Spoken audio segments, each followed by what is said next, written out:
Hello, everybody, and welcome to the latest podcast that we're filming here at Tranmere Rovers within the international department. This evening, joined by Dan O'Donnell. Dan, how are you doing, mate? You okay? Very good, thank you, Matthew. Good. And we're also fortunate enough to be joined by Lewis Dunne over in Ohio in the United States. How are you doing, Lewis? Very well. I'm not sure how fortunate you are, but doing very well, yeah. Well, we've already commented on your white teeth, so if people are blinded by that, well, you just have to deal with that. But Lewis came through the academy at Tranmere at under-8. I'm sure we'll go into it in a bit more detail, and is now assistant men's coach at Notre Dame College in Ohio. So just to sort of get a perspective from you, Lewis, how did you come from going through the academy at Tranmere, and then how did that transition to the States come about? Because obviously you got the route going into the professional game here in the UK and the semi-professional game as well. How did it come about going into America, and what was most appealing about that? I was just ready for something different. It came about out of the blue, really. I was halfway through my second year YT, and I was approached by a coach called Nick Roberts, who's also an English coach from Nantwich area. And he just reached out to me and said, have you thought about coming to the United States? He was also recruiting a fella called Nathan Jones, who was on the team at Tranmere with me as well. So we kind of got a 2-in-1. And he was telling me about backup plans and exit strategies if I got released at the end of my YT, which I did.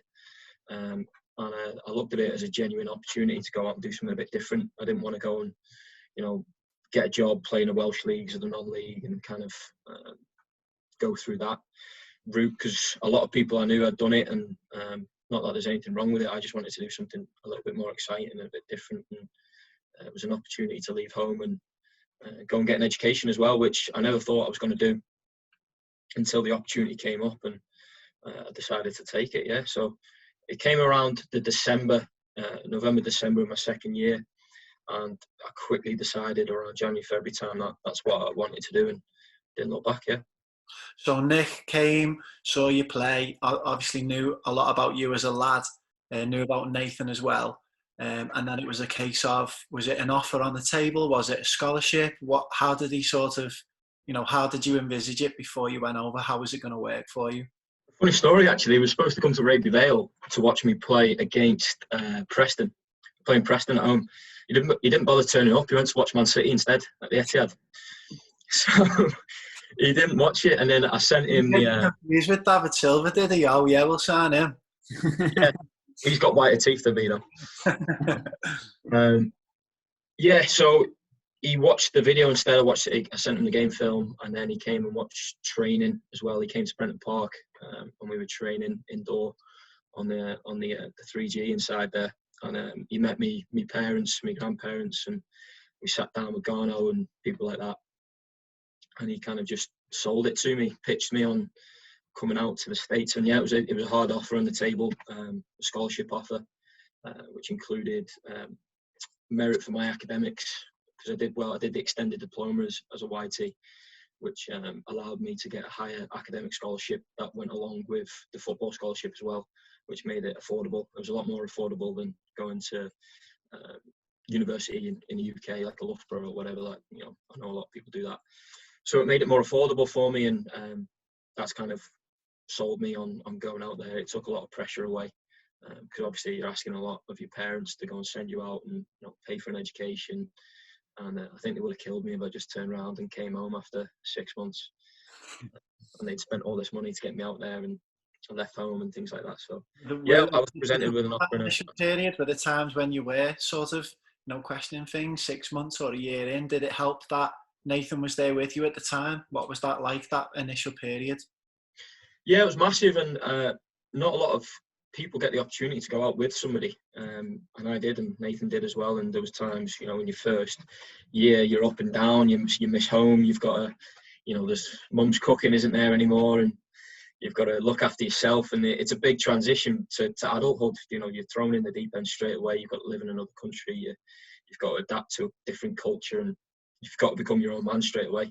And having him there, we lived together, was massive. Yeah.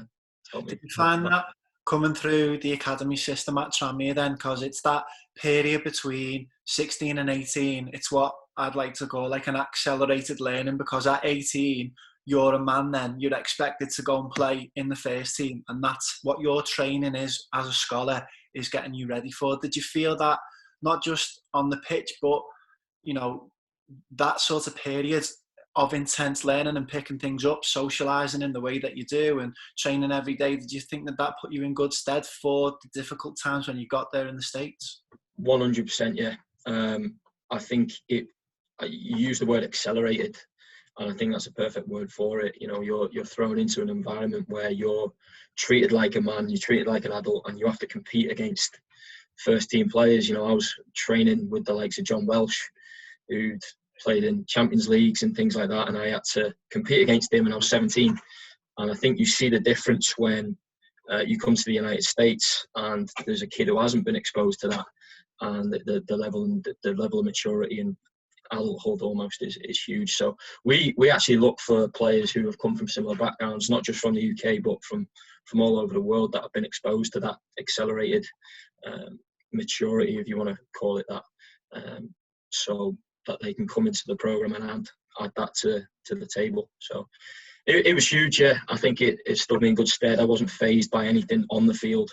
All the things that I was fazed with was the mission home, the off the field stuff, the academics, the living in a new culture, the heat, things like that. But as soon as you step on the field, on the pitch, you saw the difference, I thought. When did you realise that you were comfortable in your environment? Because you're still out there now. Have you got? Was it sort of a year in, 2 years in? Could you see the finish line with your degree? Sort of, did you have a plan for the future? What was the turning point for you, would you say? Well, it was exciting. I never really wanted to come home because it was exciting. As difficult as it was in the first 6 months, I would say, I was still excited to be out there. I didn't want to go home. I didn't want that normality and predictability that comes with living at home, and being around everything that you've always been comfortable with. I always wanted to be uncomfortable, and I think that's when you grow, and I think that's when you get the best out of yourself, when you put yourself in uncomfortable situations. So, you know, the turning point, I think, was about 6 months to 12 months in, where I where I found that I was comfortable and nothing really troubled me too much. I wasn't really getting homesick anymore. I was doing well in the classroom and on the pitch as well, and I was enjoying myself. So I think about 6 to 12 months is when I decided that, you know, this is for me. I want to stay out here and make something of myself. So. And being uncomfortable sort of resonates with what we talked about with regards to coaching abroad. Now, obviously, you started doing it as a player, but we talked about experiences coaching in China and Indonesia and those countries where the language barriers are all there, and it's not easy at the best of times. So having those experiences then sort of develop you as the person. And Andy Parkinson, who would have been your coaches, or you knew Parky through the setup at Tranmere, now the academy manager at the club, he was talking about the stuff that Tranmere do to not just develop the player but the person, and that's the thing that then excels them to the next level. But in terms of on the field, what was your sort of first initial reaction to what it was like playing in the States compared to playing football in England and the UK in an academy setup? What were the main differences you noticed? Well, obviously, I think we spoke about it earlier off recording. It was the difference in the rules, the heat, playing on plastic pitches all the time, on the 3G turfs and things like that, travelling to games. You know, you're travelling 8-9 hours sometimes. So the environment was the biggest difference.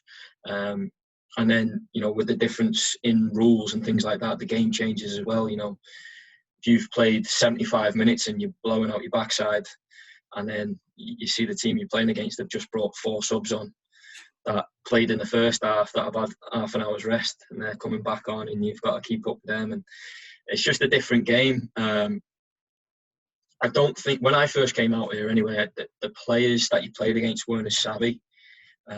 You weren't exactly, you know, playing against people who knew all the tricks in the book and that had been around the block and played with all the players. You know, all these players were either people like myself who had been released from the age of 18 at clubs, or they were, you know, foreign players, although they were American lads. So you had to watch your language at times. You had to play a nicer game almost. There wasn't many people who've been to like Skem away or, non-league clubs where you've had players that have been in the lower leagues of English football that have come to the end that have grab you here and pinch you there and do all the tricks, but you didn't have any of that, which I thought was an advantage for me and a few of the other English players that I played against. Yeah, I loved all that. So it's a nicer game. It's more, for me, it was more physical as well because of those substitutions. And at that time, a lot of coaches in the United States valued athleticism quite highly when recruiting players, which is not something I've been blessed with. So you made for that in other ways, obviously, in you're competitive and the way that you said you were savvy and you went about things. How do you find then now on the other side of it, being a coach, how you sort of look? You've also said that you look for players who've had experiences and stuff, but in terms of coaching, like, is it still very physical with the demands of the game over there and the way that the rules are with substitutions and stuff like that? Is there still a heavy focus on the physical corner? There is, yeah. There is a heavy focus on it, and I wouldn't be doing my job if I ignored it and, just recruit players that weren't physical but were blessed with technical ability or just knew the way around the pitch. Like, there comes a point where they have to compete physically, and if they're lacking in that area, they're just not going to, they're not going to do it for us. And if I'm offering big scholarships out to people, I look at it and go, well, this player is costing me X amount per game, and if he's not playing because he can't compete physically, then I'm just wasting money and time. So I have to make sure I get the whole package with players, and the physical side of it is something that we look at. And in all honesty, I'm recruiting players that are 16, 18 at the pro level, and 9 times out of 10 they haven't made it at the pro level, so they're lacking something. If I recruited the perfect player, then somebody at some club has got it wrong. So the amount of players that I get in that are missing something that I have to coach into them or I have to work on is quite high. So you can't look at a finished article. You've got to look at somebody and go, well, what can he be if I get him in? What can I help him to achieve? What can I do to change his game slightly? Because, as I said, if that player's got everything, he's typically not coming out to play in the United States at the college level. He's playing for money and getting a wage, Yeah, and so generally, you'd get 4 years to work with players. Is that right? A little bit less than, or yeah. Yeah, a traditional, they call it traditional students. A traditional 4-year student is someone that comes in 18, 19 years old, stays for 4 years, gets 4 years of eligibility to play at the NCAA level, and then graduates. But you do get exceptions to the rule where someone might transfer in from a university in the UK or transfer in from a different university and have only got 1, 2, 3 years with them. And then you've also got master degree level students that are in for 2 years. You only get 2 seasons, so typically you get 4. That's the most popular.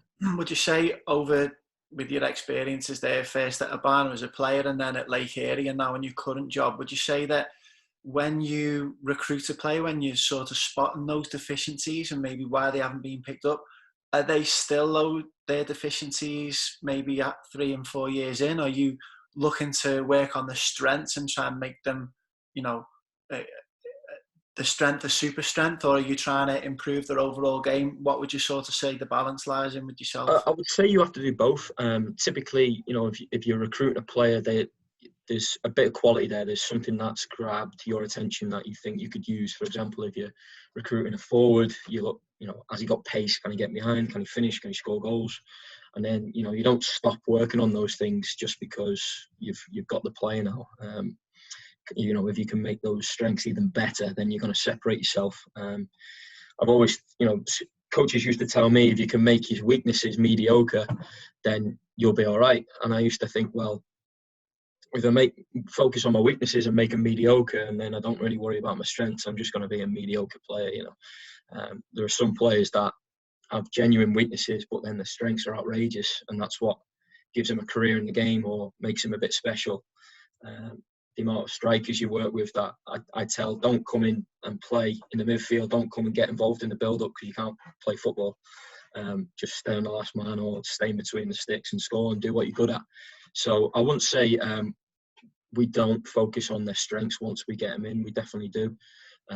But if there is somebody, for example, that's 18 that just hasn't grown into the body yet, or that is lacking something physically, then I don't see that as detrimental, because you go, well, he's going to grow into his body in the next couple of years. He's going to turn into a man at some point. Just looking at a player today, Brazilian player, winger, who's technically outrageous, and me and my boss are talking about what's he going to be like. It's a gamble if we bring him in because he's still young and he's still lacks a bit of strength. But then we're going, it's probably worth the gamble because year 2, 3, he's going to be a man at some point. So yeah, I guess we look at weaknesses and we try and back ourselves as coaches to improve those weaknesses to a level that's acceptable. And if we get it wrong, that's my fault. I shouldn't have brought him in. It's not the kid's fault. So. It's very similar to what Andy Parkinson said about the strengths and weaknesses, saying that you, with a position, if you go a winger and he's got his first touch and his dribbling ability is that high, is a 7 out of 10, you want to turn that into a 9 out of 10 because that's that special something that he brings to that side. You're not going to start. If the winger can't tackle, not a problem. It's not really a problem. Exactly. If my winger can't put a cross in, I can't beat his man, I can't score goals, then that's a problem. Exactly. So, exactly. I completely agree. In terms of just going back to the sort of recruiting on the physical side, so you obviously look for players that, how physical it is over there, that can last the whole game. But similar to the way that other American sports have impacted football, soccer in the States with the NFL and American football, how they have like special teams for different sort of instances. Do you ever recruit on that sort of basis as well? So look for players that might be good in those 15, 20-minute bursts on either half that can get you that little extra edge, or is that not really something that's focused on in football over there? I wouldn't call it special teams. I wouldn't say that we target and prioritize people and put them in a pocket and go, well, we're bringing you into the school or we're bringing you into the program, the team, for 10 minutes a half. I wouldn't say we do that, but I definitely would say that you do stumble upon players that you look at and go, if we can bring him in for 15, 10 minutes at the end of each half while players are tiring and things like that, that'll be a weapon for us. We had a player last year that we used that all the time. When I was at Lake Erie, was a player called Jake McGrinder we bring on, and he's ridiculously athletic. I've not seen a player like him in terms of his athleticism. And 10 minutes to go, we bring him in, and then you see the face on the defenders, and they go, "Oh, I've got to try and keep up with him now." And there's definitely players that you give roles to, I would say, and that can fulfil that role quite well. But it's something we think about, yeah. And another thing, touching on the difference in the sort of the playing styles and stuff, but is also the structure of the fixtures and the season. So your season could run from mid-August to mid-October, and that could be the end of the season for the rest of the year until the next August. Whereas over here in the UK, well, apart from the 12-month season we just had, is normally 9 to 10 months long. So how much of a change is that then? How much more pressure is that physically and the demanding and the other aspects of the game that you've got to focus on? Because the games program's massive in getting different sides of a game out of someone, but do you think it's a bit detrimental to the player that they're playing potentially 3 games in a week for 2 months straight rather than spreading it out once a week over an extended period of time? Yeah, it is. It is detrimental. I don't agree with it. If I was in charge and if I was somebody at the NCAA that was in a position to change it, I would. It's dangerous for kids to be playing three games a week, and the way they look at it is, well, if you have a big squad and we give you subs to swap in and out, you can protect the players, and if I give you 10 subs a half that you can use, then what's it matter? You're only playing the same amount of minutes than you would if you played once a week.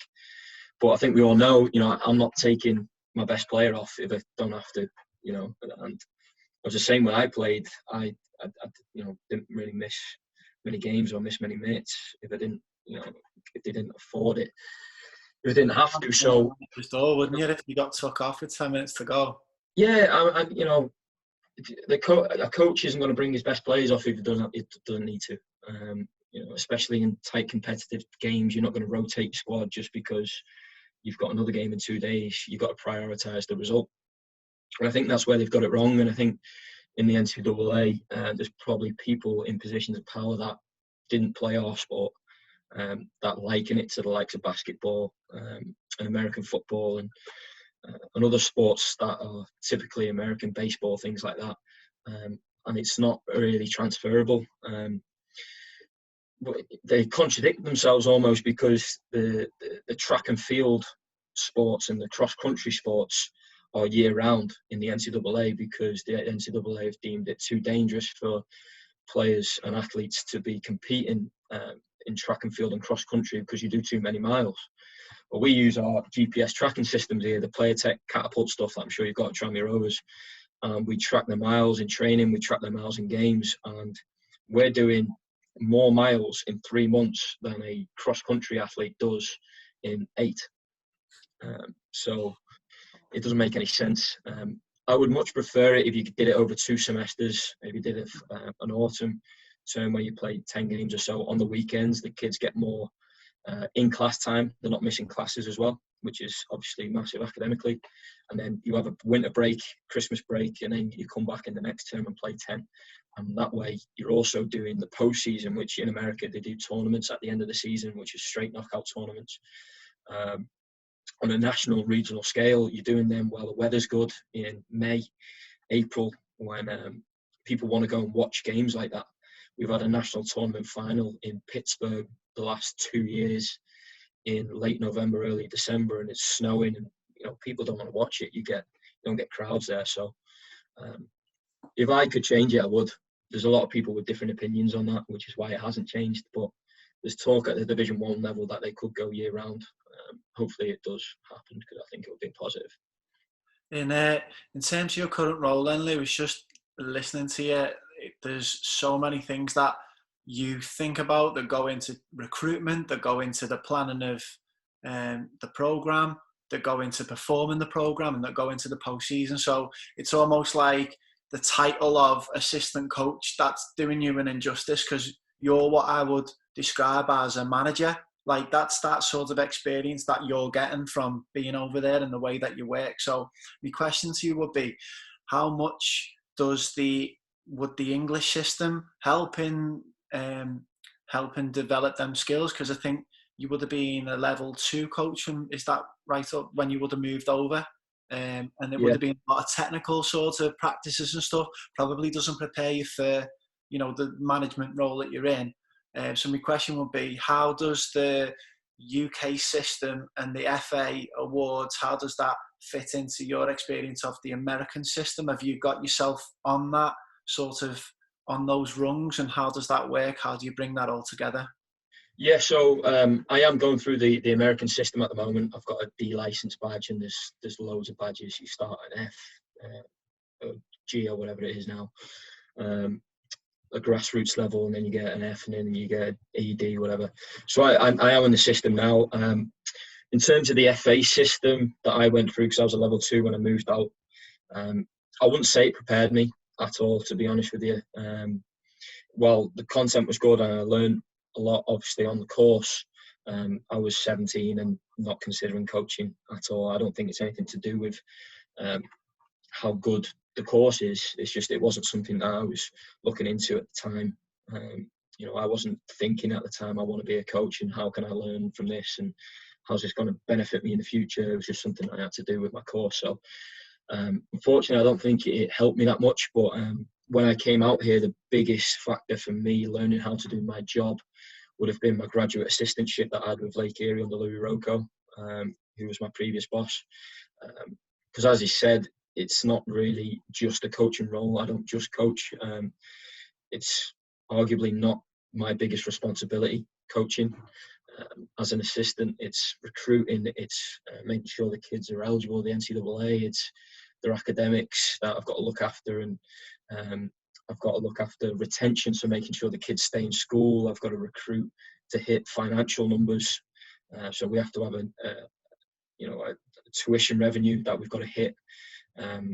So there's a lot more to it, to the job. And when you tell people you're over and you tell people, oh yeah, I'm an American soccer coach in the college level, they don't they just assume that you coach football and that's it, and nobody really knows until you get in. I had no idea what I was getting into until I got into it, and you realise you wear many hats. You know, I've been a groundsman, I've been a recruiter, I've been a academic advisor, I've been a coach, I've been a mentor, I've been a this, that, and the other. So there's not a day in the job that's the same. There's not a day in the job that is unsurprising. You know, you deal with new things all the time, and that's kind of why I like it. So there's a bit more to it than just the coaching side, yeah. And in terms of the coaching, you sort of obviously played at Lake Erie, then did the graduate assistant there, and then have gone on to be the assistant at Lake Erie, and then assistant at Notre Dame as well. So with the age that you are and the age of the lads that you're coaching, how have you found it, that transition from playing to coaching, but still being at such a close age gap to the lads that you're coaching and bringing through the system? It wasn't something that I got used to straight away, to be honest with you, because when I first got into it, I was still Lewis the footballer, and you know, I still wanted to play, and I still considered myself not very far removed from the game. It was my biggest challenge, and my ex-boss, Louis, turned around to me and said, that's going to be the biggest thing you've got to deal with so far, is understanding that you're not a player anymore, and you're a coach, and you've got to separate yourself from the players in a certain way. And become a different kind of person in a dressing room, and a different kind of person within a program that I was used to. So it took me a season, I thought, until I finally got used to that. It wasn't easy at all. And obviously I was coaching at the age of 23 at Lake Erie College, and we had some players that were 22, masters level players that were my age, 23. But now it's something that doesn't bother me at all. It doesn't affect me at all. A lot of players don't realise that I'm the same age as them anymore. I tell them, you know, they ask me my age, I tell them they're pretty surprised because of the grey hair. You can hide it, yeah. You know, you can hide it that way. And I coach at the NPSL level now, which is technically the 4th division in the US. It's like part-time. It's technically semi-professional. It's not really. It's like the amateur level. And I've got players that are in their 30s. I'm 25 now, but they never know, because you know, if you do your job correctly, and you'll demand respect from them, and it won't become a factor. But initially, it was a factor, and I think for any young coach, that's something that you've got to fix and you've got to deal with. I'm sure, for example, like Julian Nagelsmann, who's 33, he's got older players than him. He's been coaching for 4 years now. I think he's like 28 when he was at Hoffenheim. That would have been a factor for him. Obviously, astronomical level that he's coaching at is a bit different. But if you take the job seriously and you make an effort to separate the player and the coach, then I don't think it matters what age you are. I think the fact that you're having to whitening your teeth and dyeing your hair to stop it from going grey also helps. Get wrinkles now as well. I'm gonna have to get something for that. Well, just before we sort of start to wrap it up, on the sort of off season, which we haven't really touched on too much because the season is so short, and coaches in the UK probably won't realise that you've got a 2-week pre-season period before your season then starts, and then you're playing 3 games a week for potentially 2 months. It's an incredible. It's mad how different it is. When we first became accustomed to it, well, I don't think we are. It's crazy. But how do you manage what the players are then doing off season so that they're coming back to you ready and racing fit and healthy to be able to go and do those 2 weeks and then get into the season? And what do you recommend they do? Because I know at Lake Erie we have one of your players came over to Tranmere for some training for a couple of weeks to sort of get a head start on pre-season. So do you recommend those going away and experiencing those different cultures and playing, staying in the States and playing in the leagues over there? How do you sort of track what they do, and what do you recommend for the players? Absolutely, yeah. I think you have to get a bit creative and do different things like that, because it's really hard. It's one of the hardest things we have to deal with as college coaches, is making sure people are fit for pre-season, because I can't get somebody match fit in 2 weeks without injuring them, really. If I did, if you did a 6-week pre-season in 2 weeks, you're going to hurt people. So you can't go too mad. You have to rely on the athletes to stay in shape over the summer and come in arguably match fit, and then you've got a week to push them physically, and you've got another week where you're playing a couple of pre-season games, and then you're into into your season straight away. And, you know, if you push them too hard, you could injure some of your more significant players, and that's the last thing you want to do. So it's difficult, and the NCAA makes it more difficult in their infinite wisdom, because I can't train any of the lads over the summer by NCAA rules. We're not allowed to do anything with them at all. The only thing I can do is stay in contact with them. So what we do is we try and send players away to amateur leagues in the PDL, or what's known as the USL2 now, or the MPSL, where they'll go and play a season over the summer. And that way you assume by the time we have a pre-season, they'll come and match fit. And then you look at other routes as well, like the one you just spoke about, the international academy that you have at Tranmere Rovers. We sent a goalkeeper there to go and train with you for 2 weeks. He came back in for pre-season, and he was doing really well. So I think finding avenues like that to go and send players off and get some coaching experience, not coaching experience, but get some exposure to coaching and get some exposure to games, and just finding different ways to keep them match fit is something that we look into. We have to, otherwise players will come in unfit. Yeah, and I'm sure you sort of see that with the way that your teams play, with yourself having come from the UK system and coming over and offering that different side of things to the usual American way. And we've seen it a lot with a lot of the clubs and from the UK that have come over to America and try to change things a bit too drastically. But if you're clever about it and work between the two cultures, then it only benefits the players and the coaching staff in the States from what we've seen. And I'm sure you probably adhere to that as well. Yeah, definitely. I mean, I can't come in to a program in the United States and go, right, we're doing it this way now because I'm English and this is what I've been used to and it's better, this, that and the other. You start doing that, you lose everybody, and it's impossible to do. So I think introducing little snippets of what you've been used to and little pieces that you thought were beneficial to you as a player and introducing them to your program is really big. Like, for example, here at Notre Dame College, our head coach is an English fellow called Carl Nolan. He played at Burnley. So he's introduced things from his background that are just second nature now. His boss before him was from Birmingham. So he's introduced things, and there's things that we have as a part of our culture and a part of our program that are just set in stone now, even for the Americans. And it's quite an English program, really.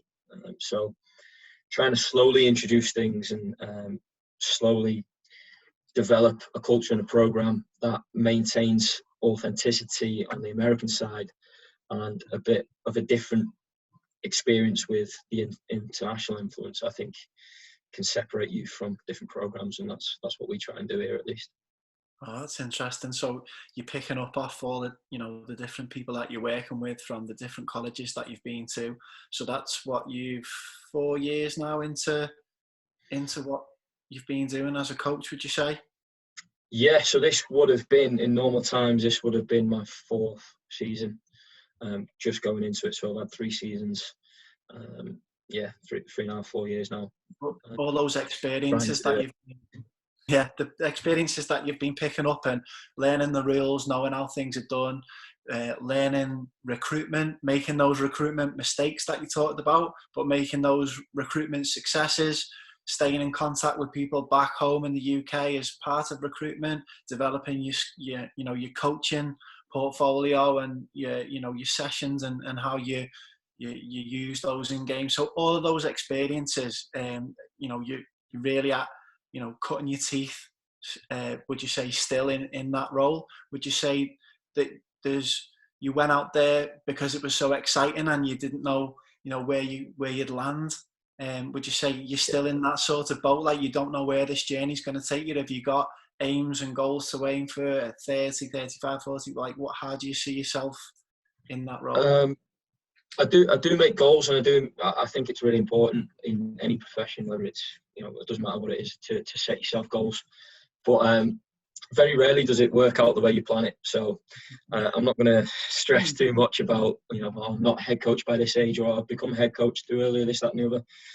It wasn't on the script. I don't really worry about that too much. But yeah, I do set myself goals, and, I am still learning. I don't think you ever stop learning as a coach. I am still cutting my teeth, going into my 4th year as an assistant now. But I do feel that I'm not too far away from being ready to run my own program. being a head coach, which I think is the next step for me after this job, and this job was really attractive to me because I felt like it was the perfect position to get me prepared to go and take a head job. There's a history in this program of turning over assistants. They don't typically go over into another program to be an assistant. You know, they funnel through this program and then they get their own program, which is something that was really attracted me to the job, because I think that's the next step for me now. So it'll be, head coaching and staying out here for as long as I can and doing that until the point where maybe I'll come home, maybe I don't. Well, you're always welcome back at Prenton Park, you know that, don't you? Yeah, I hope so. No, well, I'll be over in Christmas. Yeah, we've seen you a couple of times back. It's always good for everyone to catch up. They always comment. Everyone's always asking about how you're doing. But no, it's good to see you doing so well. I mean, the last time I saw you was back in January in Baltimore. It was quite chilly, but unfortunately we were meant to see you this summer, I think, when we were out coaching the past summer. But hopefully next in the winter, either over in the UK or early next year when we're over in the States, it'll be good to catch up again. Yeah, absolutely. Yeah, I'll be back. You can't get rid of me that easily. So I'll be back to see you lads and be around the club, watch the first team play. So yeah, always brings back good memories. It's the club. Every time I go back, the club changes. It's not the club I left, the club I joined. So, but that's good. It's good to see it changing for the better. I think it's going in a good direction, and hopefully they get out of League Two this season if we have a season. Yeah, well, we've seen it change a lot in the last 4 years, let alone in the last 15, 16 years. So now it's changed a lot for the better. So no, we're on the up, and it sounds like, well, you certainly are as well, mate. So no, really good to catch up with you. Thanks a lot for taking the time. We'll catch you again soon, mate. All right, boys. Well, thank you very much for having me on. And I'll be tuning in to see who your next guest is. Nice one. See you later, mate. All right, lads. Cheers. Thank you.